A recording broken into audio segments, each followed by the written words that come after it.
Hello, hello, hello. It looks like we are live and in living color. Hello, my name is Alston Godbolt, and today I want to show you step by step how you can start making $100 per day just with blogging. Now, before we get going, I just want to briefly introduce myself, who I am, and what my channel is all about. As I mentioned, I'm Alston Godbolt, and I like to create content to help you start generating passive income with affiliate marketing in just 1 hour per day. So if that's something that you're interested in, you want to get started with affiliate marketing, you want to start generating passive income in general, be sure to like, subscribe, and ring the bell notification because I upload content Monday through Friday. So without further ado, let's go ahead and get started. What I have done is I have put together a multi-step process for you to get started making $100 per day blogging. I call this the to-do list so that, just take notes if you want. This should certainly help you out with getting started. So let's go ahead and go step by step. Now, some of this stuff I'm going to kind of gloss over just because it's part of the process. There are a ton of other videos both on this channel and out there in the world on different parts of this. So I don't want to spend a lot of time talking about some of the small things like picking a web host because I have a completely separate video on that. So let me just increase the size here so that we can see that, so that you can see that. And hopefully once my streaming service catches up, you'll be able to see that a little bit larger. Let me just try and make this one size bigger here.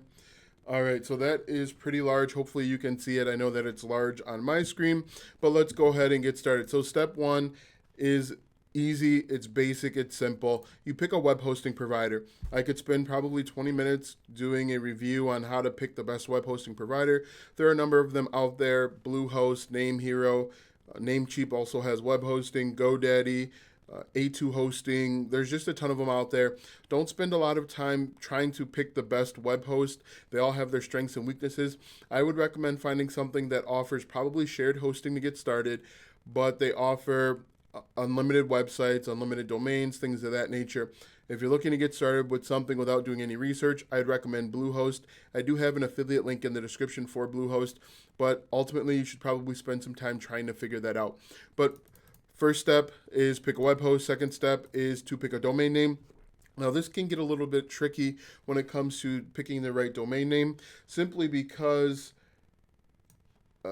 people will get stuck with, should I pick a domain name that's behind my name? Am I offering a branded? Am I doing a company type thing?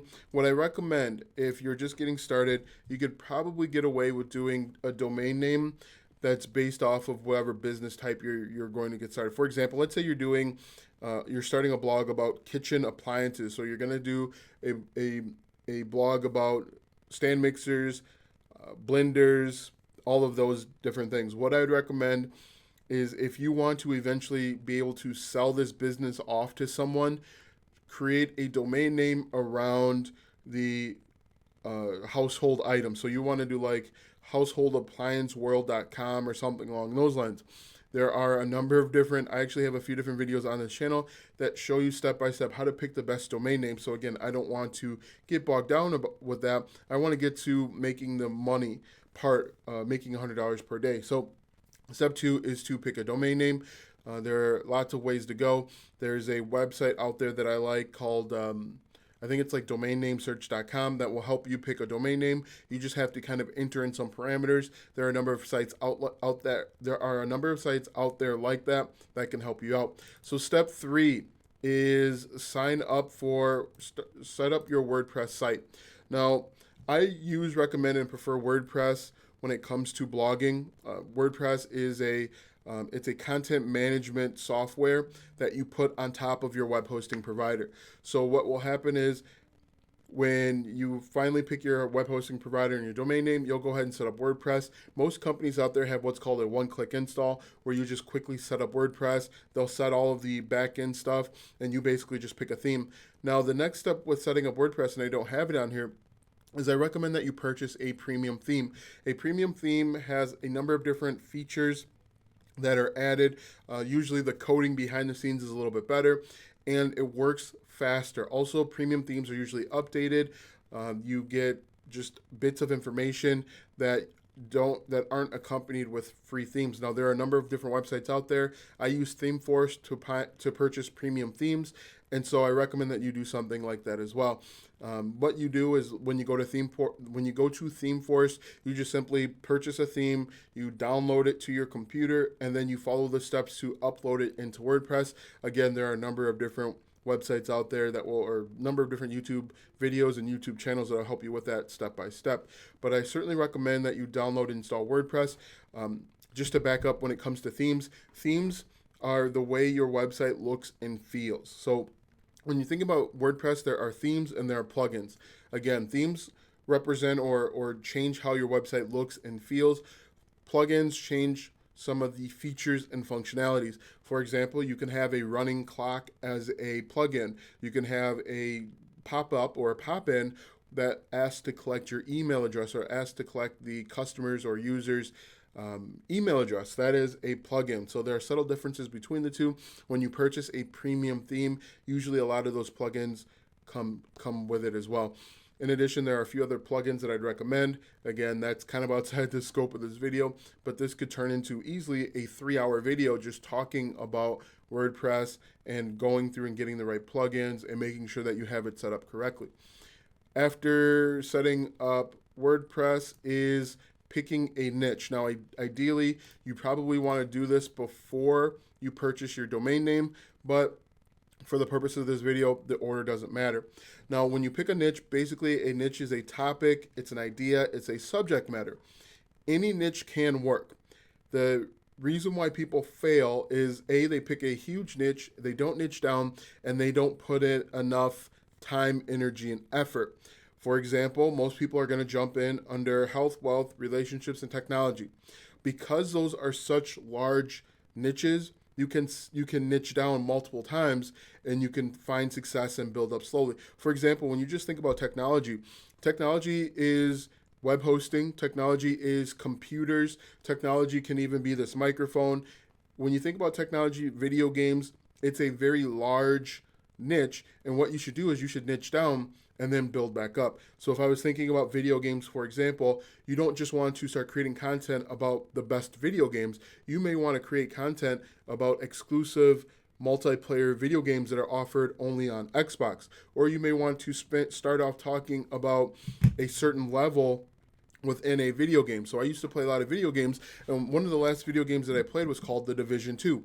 And so what you may want to do is you may want to create a bunch of content about the expansion pack, easy for me to say, for The Division 2. That's a very targeted, niche down approach, but you're still talking to millions of people, or at least hundreds of thousands of people that are interested in that. So you might want to do a gameplay, a walkthrough on the expansion pack on Escape to New York or whatever it may be. So any niche can work. I've got basket weaving, make money online. So you'd even want to niche down here. So within make money online, you have drop shipping. You have affiliate marketing. You want to make sure that you niche down, and then with even within dropshipping, you may want to talk about dropshipping opportunities that are within the United States versus over in China or other companies. So you want to make sure that you are niching down, because even when you niche down, right now there are 10 billion people in the world. I think there are 8 billion people in the world. Half those people have access to the internet. You want to target the 0.001% of those people, because you're still talking about 400,000 people that you can potentially get in front of. If you sell 400,000 people a dollar item, you will obviously make more than $100 per day. Excuse me. So after make money online, vacuum cleaners, or really anything that you're interested in. Now, the misconception is that you have to be passionate about whatever it is that you're talking about. In reality, you just have to be interested in it. If you are not interested in it, you will have problems creating 400 pieces of content unless you hire it out. If you are passionate about it, you might become too dedicated in each individual blog post. It might become your baby, and you might be a little bit too close and a little bit too sensitive to create content about it. So what I recommend is that you create content about something that you're interested in, not necessarily that you're passionate about, or you can even create content about something that you hate and tell people to prove you wrong. Those are a few different ways to go. All right, so after you pick a niche, let's go ahead, and I believe this is keyword research. Yep. Keyword research is simply the art, the act, the process of finding out what your customers want to know. And there are a few different ways to do it. You can go through the free method or you can go through a paid method. With the free method, you're simply going to go to free sites like answerthepublic.com. You can do Alphabet Soup, which I'll show you, or there's a website out there called Keyword, and I can't say the last one because I will run the risk of being demonetized. But there's a website out there that will aggregate the different keywords that are out there centered around your niche. But the most reliable out of these three is the Alphabet Soup. But let me show you quickly what Answer the Public is. Answer the Public is simply a website that you can go to that has an aggregate of search results based off of the keywords that you enter. So if I type in, let's type in small appliance. Hopefully that is spelled correctly. And when I click search, it's going to return a number of search results based on the small appliance keyword. Now, this is a good place to get started, not necessarily where you want to end. These results are based off of search results from other search engines. So Google, DuckDuckGo, Bing, Yahoo. People are entering in these questions and comments, and it has aggregated this and put it in a website. One of the nice things about Answer the Public is you can actually download this as a CSV or an Excel spreadsheet. And what I want to do here is if I just go to the data, you can see it has it broken up by different questions. For example, can small appliances be recycled? What I would do in this instance is I would simply copy and paste this right into Google and make sure that people are actually asking this question. So when I copy and paste it into Google, you can see people are asking this question. You can also see how competitive the keyword is or the keyword phrase is. So what you can do is you can start off with this as a base of operations. And one other cool thing that you could do is once you enter in this question, can small appliances be recycled? Google also offers some recommendations. So for example, if you look at people also ask, it says on here, how do I dispose of small kitchen appliances? People are asking that question. We know that because Google is telling us people are asking that question. Underneath that, can I put small electrical items in the bin? If we scroll down, and the cool thing with people also ask is Google will keep feeding you until you basically reach the bottom of the rabbit hole. And so this is a good opportunity to start kind of collecting keywords or keyword phrases that you could potentially create content on. Can toasters be recycled? And then just take a look and see what people are saying or what the content is, analyze the content, and then decide for yourself if this is a piece of content that you want to create.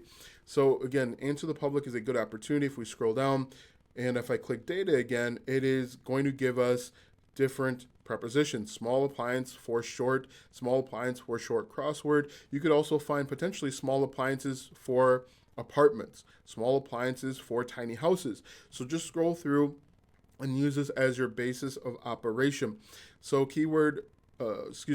Answer the Public is a good opportunity and it has a number of different options. The most reliable one that I'm going to recommend is simply going into Google and typing in your keyword or your keyword phrase and then going through each letter of the alphabet. This is simply known as Alphabet Soup. So what we're going to do is we're just going to type in small appliances and then we type in A and then we can see what shows up. We can go through each letter of the alphabet, and then what you're going to want to do is you're going to want to copy and paste the results that show up. So what you're looking for is you're looking for people that are asking questions about small appliances. So right now it says small appliance repair Quad Cities. That's not going to be a good result for us because we want to target the world, or we want to target at least the United States, larger audiences. So we just want to go through small appliances, washer, dryer, small appliances with motor. We could potentially create content off of that. Small appliances with automatic shutoff. We could create probably a list of 10 small appliances with automatic shutoff. That could potentially get us some traffic. So basically what you're going to want to do is you're going to want to go through each letter of the alphabet and you're going to want to jot down as many keywords or keyword phrases that you can find, because the next step is simply to just go out and create content. What you're going to need to do is you're going to need to answer the questions that you found in the previous step. So if I go back over here, create content, solve the problems found during keyword research. It's as simple as that. And if you don't know the answer, for example, if I don't know the 10 best small appliances with automatic shut off. I think that was the question.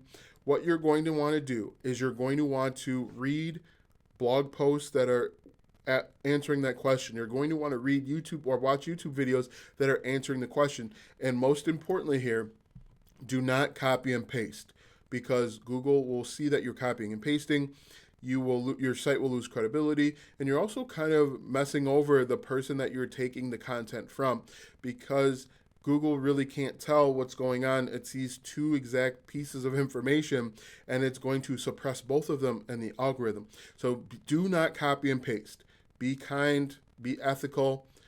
Ethics is relative to the country, but in general, do not copy and paste. So what I recommend, if you don't know the answer, go out and watch YouTube videos, go out and read blog posts, and you're going to just keep doing that. You're going to need a lot of blog posts to start ranking, and I have a way to help you out with that later on in this video, so make sure that you keep watching. If we scroll down, this one is monetize. This is the moment that you guys have all been waiting for when it comes to monetizing, and this is a lot of information because it's pretty detailed. These are all of the different ways that you could start making $100 per day with your blog. So once you create content, you can get paid with ad revenue. So the most common one is Google AdSense. That is going over to Google AdSense and simply applying. Most people get accepted. You're going to make pennies. You're not going to make a ton of money with Google AdSense. The more blog posts you have on your website, the more opportunities it has to make money. But Google AdSense is the step one. It's the entry level. It's, hey, I'm making some money. After Google AdSense, you can use media.net, you can use Sovereign, advertising.com, or even other. There are a ton of different advertising. I think Thrive Themes or something like that has one out there. There are a number of different advertising companies that you can add right onto your website, and they will pay you when people visit. Now, the reason why most people go to Google AdSense is because you don't need any traffic to get started. They're going to just throw ads on your site. Some of these other ones require to have 1,000 page views per month, 5,000 page views per month, 10,000. It really all depends on the ad agent thing. Streaming. All right, so it looks like I'm back. Hopefully that's the case. So courses, ebooks, guides. The great thing with ebooks is, again, you can create them once, you can upload them to your website once, and you can sell them over and over again. You could price the ebook at $9.99. You sell 5 or 10 of these, you start making money, and you meet your objective. Now, the great thing with ebooks is you don't have to go out and create your own. Ebooks, you can go to PLR websites. PLR stands for private label rights. Google private label rights, and there is an ebook or a guide for just about every niche. If you can't find a PLR article or you don't want to use one of those, you can hire someone from Fiverr, Upwork, People Per Hour, Freelancer, whatever it may be, and they will, hopefully I'm connected. It's looking at this here. And people will create a stream or create a PLR article for you.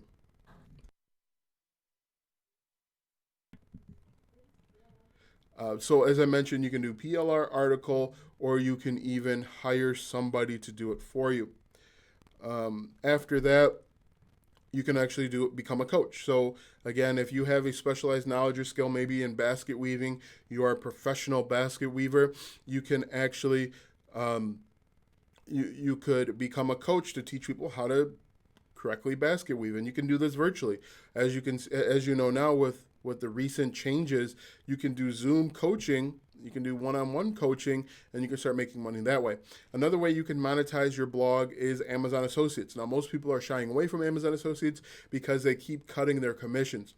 When Amazon first got started, they were making commission. They were giving customers, or they were giving their affiliates commissions up to 10%. Now the commissions are down to maybe 1 to 3%, depending on the product that you're promoting. But there are alternatives. You can use Best Buy, you can use Target, you could use Walmart. These are all other alternatives to Amazon Associates. You also have the option of using something like ClickBank. Now, ClickBank is an affiliate marketplace, just like ShareSell, Flex Offers. These are all marketplaces that you can use and get into.